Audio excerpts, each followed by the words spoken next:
스위스를 여러 번 갔었는데요.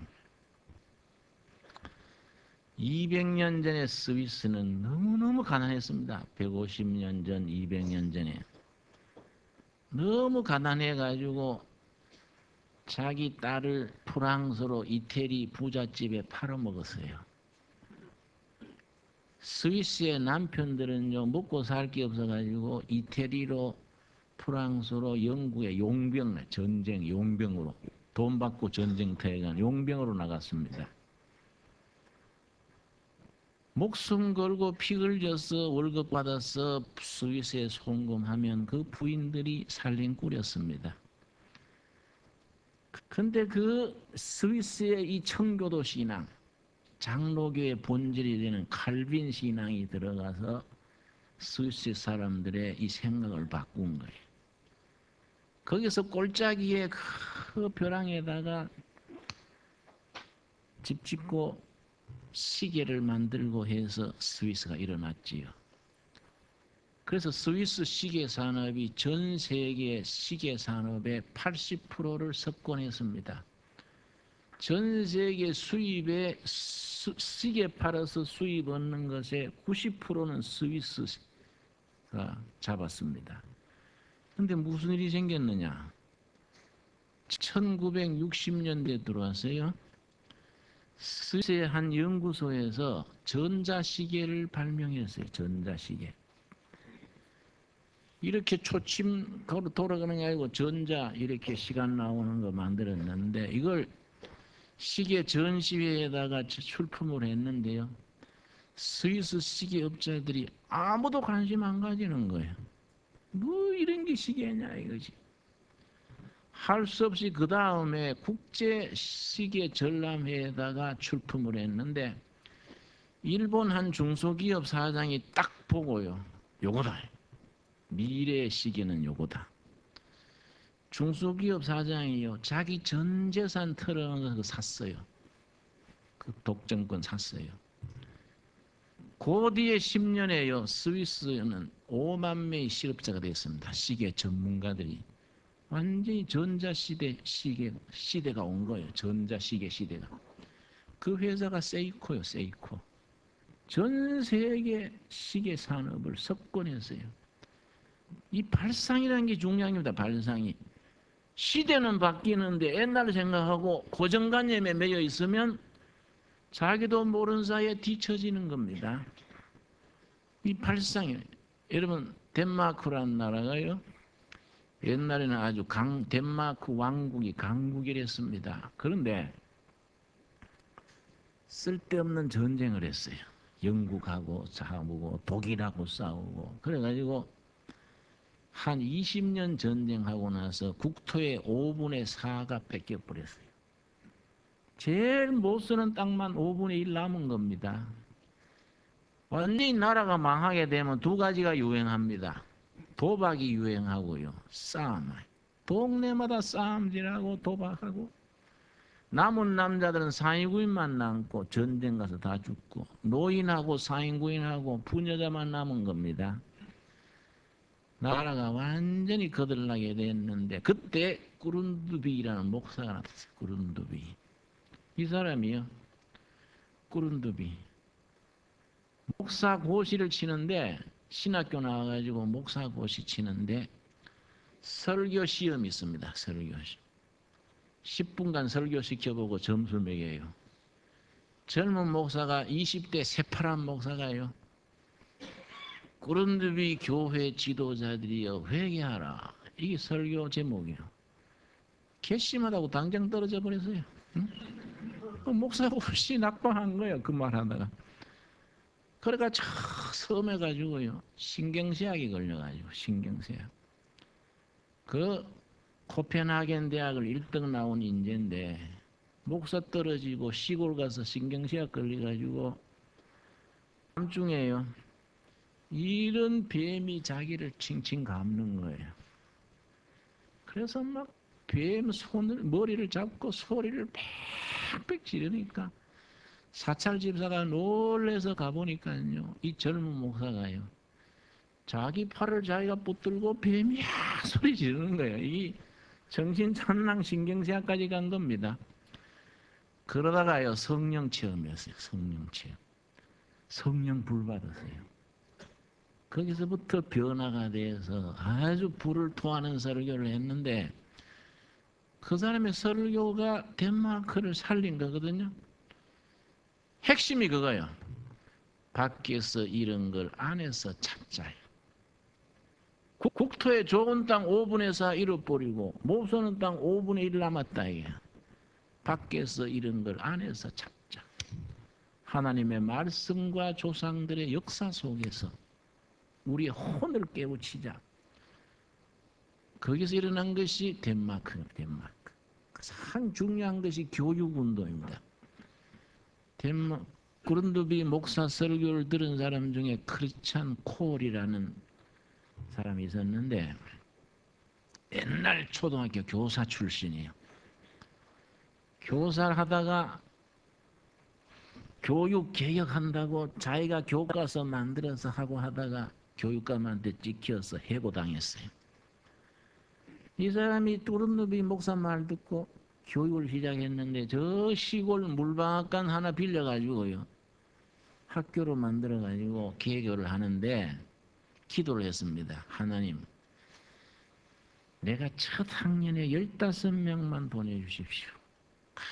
간절히 기도했는데 개학 날짜가 됐는데 3명밖에 안 오는 거예요. 3명. 그래서 개학 1시간 앞두고 3명밖에 없으니 학교 뒤에 포프라나움 밑에 앉아가지고 하나님 15명 좀 채워주세요. 기도하고 나오는데 그 마차가 한 대 왔어요. 소구르마에 12명이 타고 오는 거다. 12명이. 이웃 동네에서 청년들 12명이 마차 타고 오다가 선생님 이 마차가요 도랑에 빠져서 늦게 와서 죄송합니다. 헤아려 보니까 12명이에요. 그래서 15명 채워서 학교를 시작했습니다. 이게 덴마크의 국민학교의 시작이에요. 거기서 교육이 살아나는 겁니다. 교육이. 여러분 요즘 뭐 외국어 고등, 명문 고등 뭐 그러지요. 천만의 말씀. 그게 학교를 살리고 나라 살리는 게 아니다. 학생들이나 국민들이나 교인들이나 혼을 깨우치고 가슴에 스파크가 일어나야지 그 영혼에 하늘로부터 임하는 영감, 계시, 비전이 와야지 뭐 시설 좋고 집 좋고 뭐 프로그램 좋다고 교회나 학교 교육이 되는 게 아니다. 그렇지요? 근데 우리는 그런 걸 본질을 잡으려고 나가는 교회가 돼야 되지. 뭐 헌금 내가지고 좋은 집 짓고 띵당거리고 뭐 이런 생각을 하면은요 나는 그런 일에 인생을 투자 안 해요. 우리 한 사람 한 사람이 얼마나 소중합니까? 이 책의 두 번째 두루마리가 이제 사랑이에요. 사랑.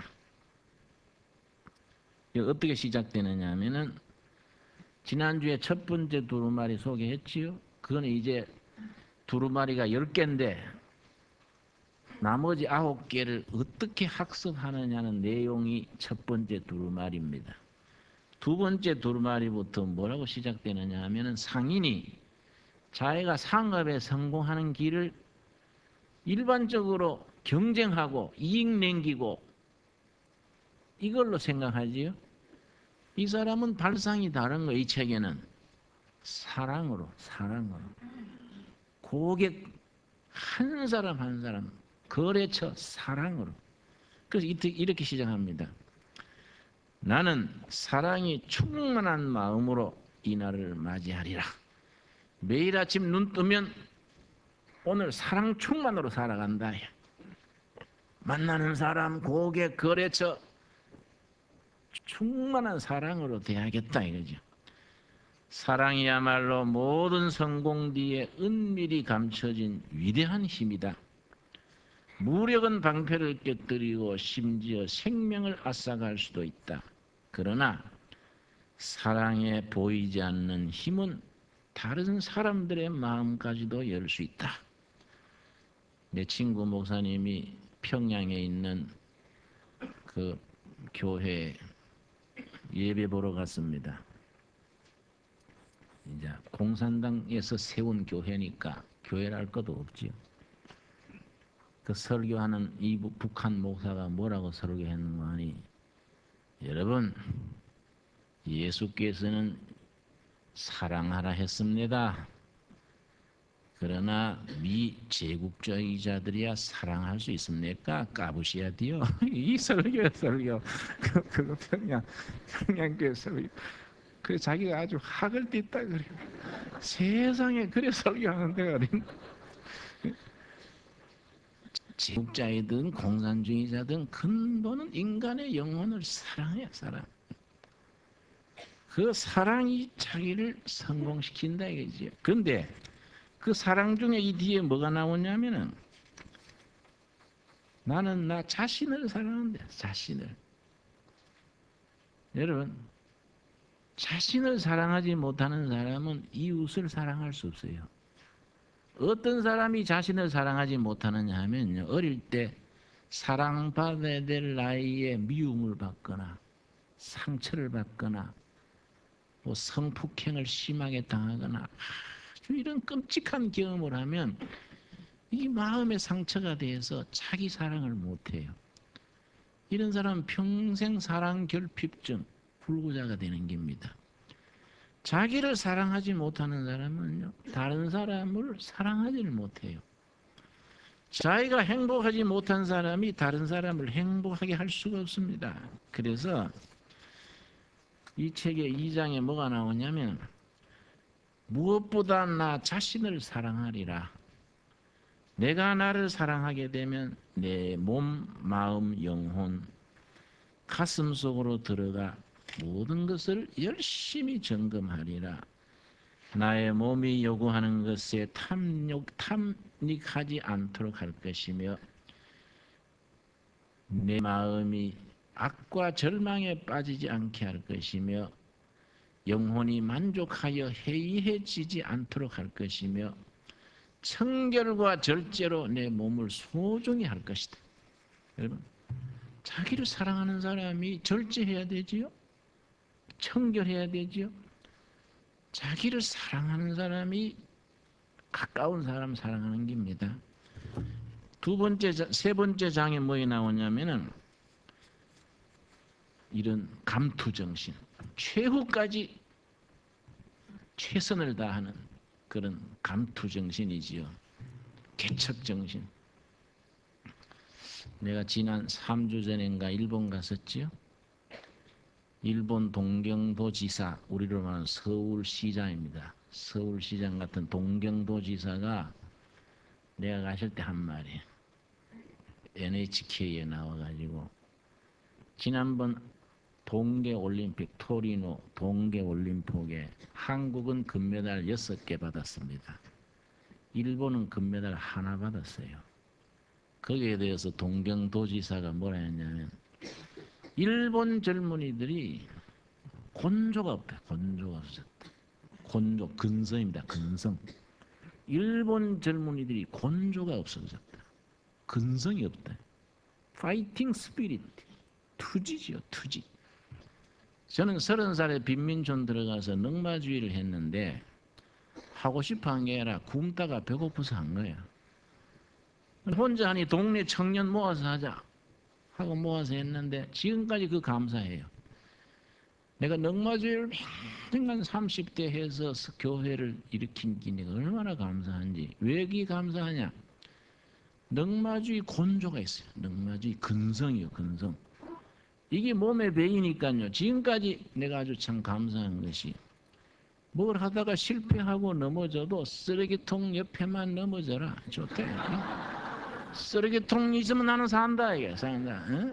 여러분, 지금도 난 자신 있어요. 손수레 끌고 쓰레기 주워가지고 우리 마누라 체격도 좋으니까 뒤에서 밀고 난 땡기고 자신 있어요. 자신 있어요. 응? 가는 데마다 나는 어느 나라 가도 쓰레기통 봅니다. 제일 쓰레기통이 깨끗한 나라가 독일입니다. 독일. 제일 지저분한 나라 두 나라가 있습니다. 미국하고 한국이에요. 아예 쓰레기통에 아무것도 없는 나라가 있습니다. 어느 나라겠습니까? 북한이요. 북한. 아무것도 없어요. 그게 아예. 에? 나는 쓰레기통을 보고 그 나라를 판단합니다. 곤조네. 근성이요. 근성. 여러분, 우리 신앙인들은 신앙인의 곤조가 있어야 돼. 곤조가. 백절불굴해. 그래서 잠언에 뭐라 씁니까? 의인은 7번 넘어져도 다시 일어나느니라. 이 곤조요. 곤조. 이 근성입니다. 근성. 실패를 두려워하지 말고 자기의 목표를 향해서 죽으면 죽으리라. 이 신앙인의 근성입니다. 근성. 마지막에 가서 성공하면 되는 거이지요. 그래서 이런 격언이 있습니다. 요 이제 무슨 글이 나오냐면, 나의 삶의 보상은 인생 행로의 시작에 있는 것이 아니라 끝에 있다. 성공은 바로 그 다음 실패의 다음 길모퉁이에 숨어 있다. 내가 모퉁이를 돌지 않는 한 성공에 얼마나 가까이 왔는지 절대로 알 수 없으리라. 마지막에 웃는 자가 진실로 웃는 자다. 그런 격언이 있습니다. 인생은 단기전으로 보면 안 되는 거예요. 마라톤이요. 마라톤. 최후에 웃는 자가 웃는 자지. 여러분, 우리 어릴 때 들은 얘기, 사나이 3대 불행이 있어요. 사나이 3대 불행. 첫째가 뭐냐면은 유명한 아버지의 아들로 태어나는 거.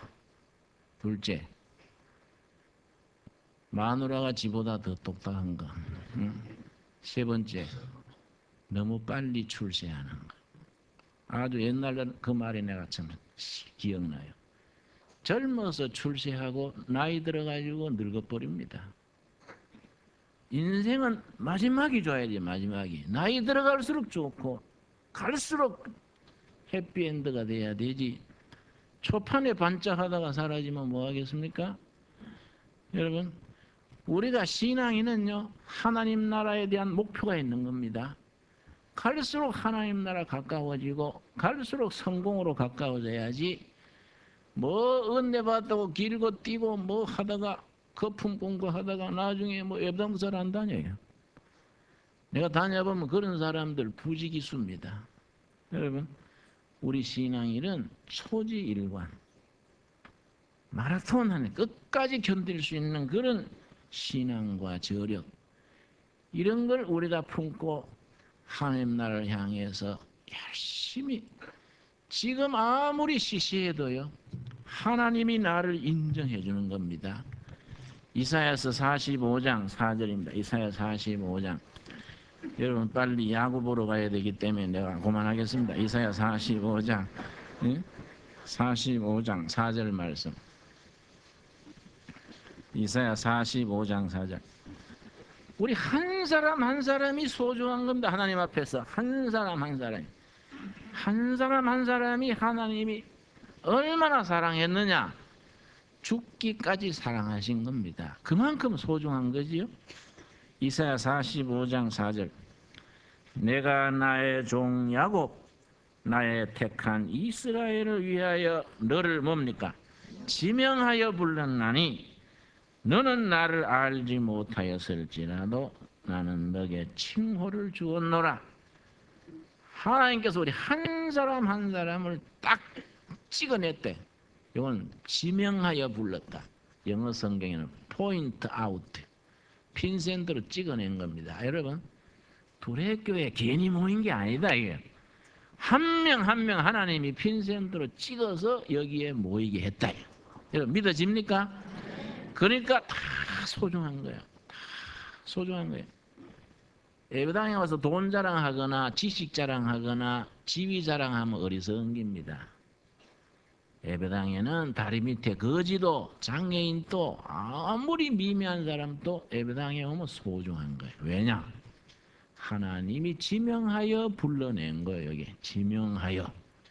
지명하여서 불러내서 세운기 때문에 소중한 거이지요.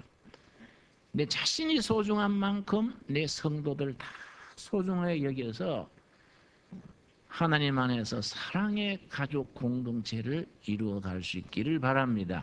우리 기도하겠습니다.